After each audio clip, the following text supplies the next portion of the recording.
Usaha saya 3 bulan terakhir ini macet dan saya mengalami kejadian-kejadian aneh. Masih tuh, lauk sama nasinya bau. Ibu teh cuma pengen kalian bertiga jadi orang sukses. Janji bakal setia kakak Ruhun. Ini wangi.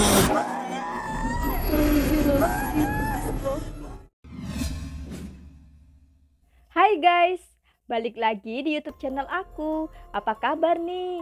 Semoga kalian semua dalam keadaan sehat ya. Di video kali ini, aku akan merangkum film horor terbaru yang tayang April kemarin. Judulnya Menjelang Ajal, menceritakan tentang kehidupan ibu rumah tangga yang memiliki perjanjian dengan setan untuk kelancaran usahanya. Seperti biasa, sebelum lanjut, bantu subscribe dong, agar aku lebih semangat lagi bikin videonya. Jadi ceritanya itu berawal dari ibu rumah tangga yang bernama Sekar. Nah, Sekar ini memiliki 3 orang anak. Anak yang pertama yang bernama Dani, anak kedua bernama Ratna, dan anak terakhir bernama Dodi. Dia juga menjadi ibu tunggal yang harus berjuang keras untuk menyambung hidup bagi ketiga anaknya sejak kepergian suaminya dengan membuka warung makan kecil-kecilan. Perjuangan Sekar pun tidaklah mudah karena dia harus menghidupi ketiga anaknya dengan susah payah. Nah, awalnya warung makannya terlihat ramai, namun seiring berjalannya waktu, bisnisnya menjadi redup.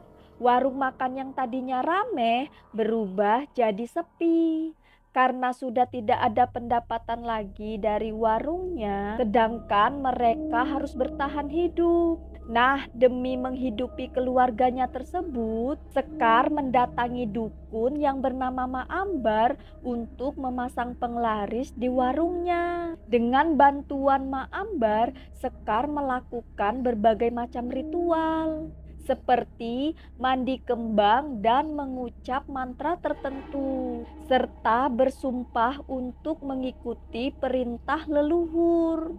Ya, bisa dikatakan si Sekar ini melakukan perjanjian dengan setan. Setelah selesai, Ma Ambar memasukkan jimat berwarna merah di mulutnya. Singkat cerita, sejak dipasang penglaris itu, seketika warung makannya ramai pembeli. Kehidupan Sekar pun termasuk ketiga anaknya sangat berkecukupan dan dipenuhi dengan kemewahan. Karena terlena dengan kekayaannya, sampai-sampai Sekar lupa akan kebiasaannya setiap hari, yaitu memberi sesajen kepada para jin. Alhasil, Sekar pun mengalami kejadian-kejadian aneh di warungnya. Pasalnya, makanan yang dijualnya selalu basi saat setelah dihidangkan. Sampai-sampai ia diprotes oleh pembeli karena nasi dan lauk yang dijualnya ternyata basi dan berbau busuk. Lauk sama nasinya bau. Semenjak kejadian itu, warung mereka pun jadi sepi pembeli nih guys. Selain usaha mengalami kemunduran, Sekar juga banyak mengalami kejadian aneh. Sekar ngeliat ada makhluk gaib yang sedang makan di warungnya. Tapi di sini kita tidak tahu apakah ini benar atau halusinasi Sekar saja nih guys. Hari demi hari, sampai nggak kerasa udah berbulan-bulan warungnya sepi pembeli. Otomatis Sekar nggak ada pemasukan dong. Dan dia pun mengalami banyak kerugian. Sekar yang bingung dengan kondisi ini, dia pun mendatangi Ma Ambar yang memasang penglaris di warungnya. Tapi sayangnya Ma Ambar sudah meninggal. Sekar yang tidak putus asa kemudian mencari dukun lain. Di sini Sekar mulai bercerita apa yang terjadi dengan usahanya yang beberapa bulan ini mengalami kemacetan dan ia juga mengalami kejadian-kejadian aneh. Usaha saya 3 bulan terakhir ini macet dan saya mengalami kejadian-kejadian aneh. Setelah ngedengar penjelasan Sekar, sang dukun pun mulai meminta petunjuk kepada para leluhur. Apa yang sudah terjadi dengan Sekar? Setelah dapat petunjuk, dukun itu ngejelasi hal itu terjadi karena ada sesuatu di badan Sekar. Dan ternyata Sekar mempunyai perjanjian dengan jin, di mana jika untuk memberi sesajen diingkari, maka jin tersebut bakal balik menyerang Sekar. Entah apa yang terjadi pada si dukun saat itu. Tiba-tiba dia ngeluarin cairan merah. Bahkan Sekar tiba-tiba kerasukan oleh roh yang mengaku sebagai Nyi Wengi. Nyi Wengi.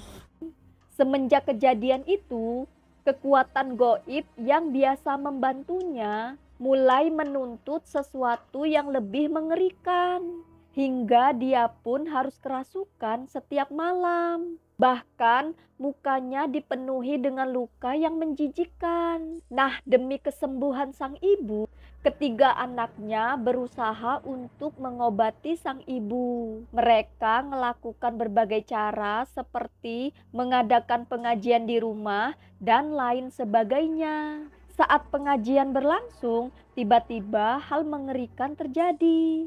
Sekar teriak-teriak kepanasan. Ia juga nyerang ustadz yang ada di sana. Usaha demi usaha sudah dilakukan demi kesembuhan sang ibu. Di sini ada Rodiah yang biasa bantu di warung makannya Ibu Sekar. Dia memberitahu bahwa ada seorang kiai yang bisa membantu mereka.